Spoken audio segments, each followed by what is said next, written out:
JDU विधायक गोपाल मंडल अपने समर्थकों के साथ सीएम आवास पहुंच गए हैं। गोपाल मंडल ने कहा कि उनके टिकट को काटने की साजिश हो रही है।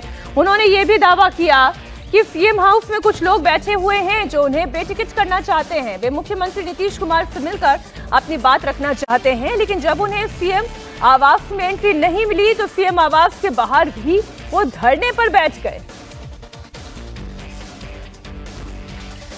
नीतीश हमारे साथ जुड़े हुए। नीतीश, इस वक्त एनडीए में तो बवाल मचा हुआ है। ऐसा लग रहा था टिकटों का बंटवारा हो गया, लेकिन 3 तो अभी हमने नाम गिना दिए और 1 धरने पर बैठे हैं।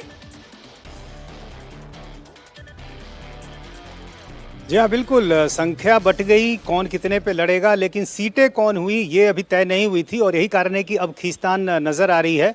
और कई ऐसी सीटें हैं जो जेडीयू की सिटिंग सीटें थीं, उन पर एलजेपी का दावा है। कुछ दूसरी सीटें हैं जो बीजेपी की थी, उसको लेकर भी दावा किया जा रहा है। तो इसी को लेकर कल संजय झा के आवास पर 2 राउंड मीटिंग हुई थी, एक बार दोपहर में और फिर एक बार रात में। और उस मीटिंग में अलग अलग मसलों को सुलझाने की कोशिश की गई। और जिस सीट को लेकर एलजेपी का दावा था, या हालांकि एलजेपी की कोई आधिकारिक सूची नहीं आई है, सीटों का बंटवारा चूंकि आधिकारिक तौर पर नहीं हुआ है, लेकिन चूंकि चर्चाएं इस तरह की थी कि राजगीर की सीट पर एलजेपी के खाते में चली गई है या फिर सोनवर्षा की सीट चली गई है। और इस बीच मुख्यमंत्री आवास से फोन आया रत्नेश सदा को, जो मंत्री हैं, और उनको सिंबल भी दे दिया गया है। तो जिन लोगों को सिंबल मिल गया है उनको तो एक उम्मीद दिख रही है, लेकिन जिनको सिंबल नहीं मिला है और ये चर्चाएं हैं कि एलजेपी के खाते में सीटें चली गई हैं, तो जाहिर है उनकी धड़कनें बढ़ी हुई हैं। और इस तरह की सीटों को लेकर जो है खींचतान चल रही है। उनके अपने जो समर्थक हैं लगातार वो बातचीत कर रहे हैं, बड़े नेताओं से संपर्क में हैं। सारा खेल जो है वो चिराग पासवान की वजह से लग रहा है जेडीयू का बिगड़ता हुआ दिखाई दे रहा है। उसके पीछे कारण यह है कि पिछली मर्तबा तो वो अकेले मैदान में उतरे थे, तो जेडीयू को उन्होंने वैसे नुकसान पहुंचाया था, लेकिन इस बार तो सीधे सीधे सीटों का बंटवारा हो गया है। अब आप देखें, 2020 के नतीजे हम आपके सामने रख रहे हैं। बीजेपी 4 सीटें जीती थी, 3 और जेडीयू की अगर बात करें, कौन कौन सी जो सीटें चिराग पासवान को मिली है वो आपको बता रहे हैं। 4 सीटें जो बीजेपी ने पिछले बार के चुनाव में जीती थी, वो 4 सीटें ऐसी हैं जो बीजेपी के खाते से किनके पास चली गई है? चिराग पासवान के पास। जेडीयू की ऐसी 3 सीटें थी जो जेडीयू ने जीती थी, लेकिन इस बार जब बंटवारा हुआ तो वो चिराग पासवान की पार्टी के पास चली गई। आरजेडी की 13, कांग्रेस की 4 और लेफ्ट की 4 सीटें।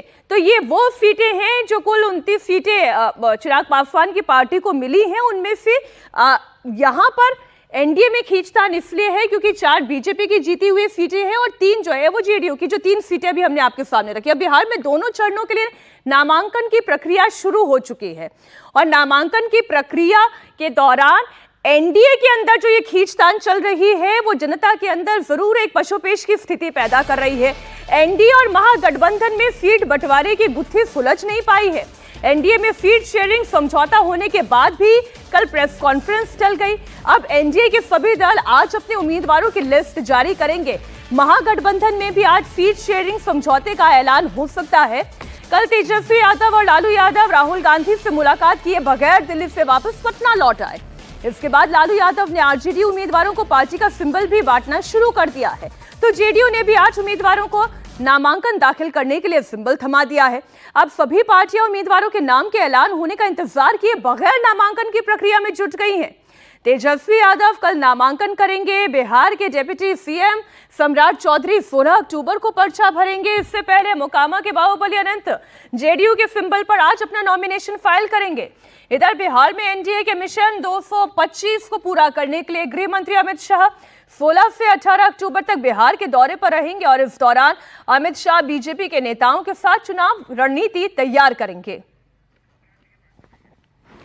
मेरी सहयोगी प्राची पराशर भी इस वक्त जुड़ी हुई हैं। प्राची इस वक्त मोकामा में मौजूद है। मोकामा से बाहुबली अनंत सिंह इस बार नॉमिनेशन फाइल कर रहे हैं। पहले उनकी पत्नी यहां से जीती, लेकिन इस बार वो ये कह रहे हैं कि हम खुद चुनाव लड़ेंगे।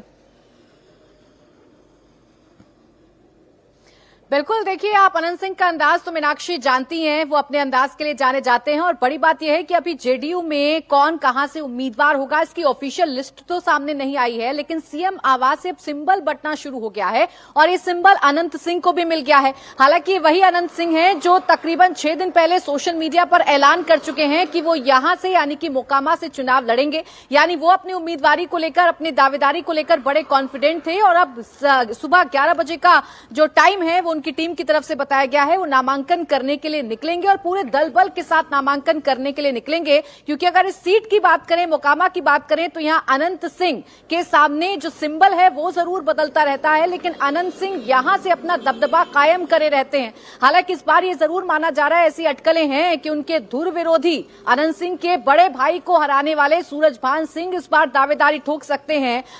वो आरजेडी में शामिल हो सकते हैं, आरजेडी से टिकट मांग सकते हैं, ऐसी सुगबुगाहट है। और अगर ऐसा होता है तो मोकामा का ये जो मुकाबला है या मोकामा का ये जो रण है ये बहुत ज्यादा दिलचस्प हो जाएगा। फिलहाल अनंत सिंह सुबह 11 बजे तो इतना तो तय समझ में आ रहा है कि बाहुबली वर्सेस बाहुबली यहाँ का मैदान होने जा रहा है। इधर आरजेडी ने भी सीटों की गुत्थी सुलझने का इंतजार किए बगैर पार्टी उम्मीदवारों को सिंबल बांटना शुरू कर दिया है। ये सिंबल खुद आरजेडी सुप्रीमो लालू प्रसाद यादव बांट रहे हैं। लालू यादव ने परबत्ता सीट से डॉक्टर संजीव कुमार और मटिहानी सीट से बोगो सिंह को सिंबल दिया। इसके अलावा हथुआ विधानसभा सीट पर राजेश कुमार सिंह और राजेश कुशवाहा को, मनेर विधानसभा सीट से भाई वीरेंद्र और साहेबपुर कमाल से ललन यादव को भी सिंबल दिया गया, जबकि संदेश विधानसभा सीट से मौजूदा विधायक किरण देवी के बेटे दीपू यादव को सिंबल दिया गया है। नीतीश, अभी तो सीटों का बंटवारा तो हुआ नहीं, कोई ऑफिशियल अनाउंसमेंट हुआ नहीं, सिंबल बंटना शुरू हो गया, वापस लिया तो नहीं जाएगा?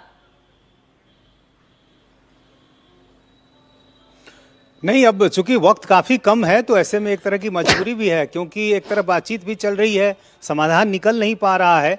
तो वैसी सीटें जहां लगभग तय है, जहां दूसरे दल की आपत्ति नहीं होने की संभावना है, उन सीटों पर सिंबल दिए जा रहे हैं। चूंकि पहले चरण का जो नामांकन है वो 10 तारीख से ही शुरू हो चुका है और अब तो सिर्फ 4 दिन का वक्त बचा है, 3 से 4 दिन का वक्त बचा है और दूसरे चरण का नामांकन भी शुरू हो चुका है। तो आप समझिए कितना कम समय बचा है और ऐसी स्थिति में बुलाकर सिंबल बुलाकर दिया जा रहा है। लालू यादव ने कल कई उम्मीदवारों को सिंबल दिया है और इसी तरह वाम दल जो है वो भी अपने लोगों को सिंबल दे रहे हैं। हालांकि वाम दल जो सिंबल दे रहे हैं उसमें आरजेडी के साथ अभी अंतिम रूप से बात बनी नहीं है। जैसे घोसी की जो सीट है वहाँ आरजेडी का भी दावा है, लेकिन इस बीच लेफ्ट पार्टी जो माले है, जो सिटिंग एमएलए हैं वहाँ के, उन्होंने सिंबल ले लिया है। अब वो कह रहे हैं कि हम नॉमिनेशन फाइल करने जा रहे हैं।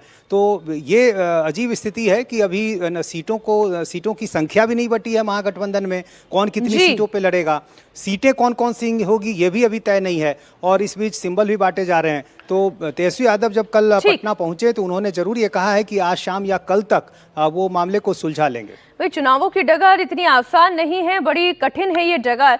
महागठबंधन में सीटों के बंटवारे में देरी पर आरजेडी में बहुत नाराजगी दिखाई दे रही है। आरजेडी सांसद मनोज झा ने इशारों में अपनी नाराजगी जताई। मनोज झा ने सोशल मीडिया एक्सपर्ट कविता का सहारा ले लिया।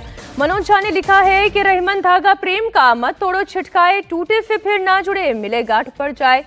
अब ये अवसर के लिए प्रासंगिक है क्योंकि एनडीए के ही कुछ घटक दल हैं जो माफ कीजिएगा, महागठबंधन के जो घटक दल हैं उनके बीच में तारतम्य दिखाई नहीं दे रहा है। हालांकि इमरान प्रतापगढ़ी ने भी इसे कोट करते हुए जो बात लिखी है, पानी आंख में भर कर लाया जा सकता है,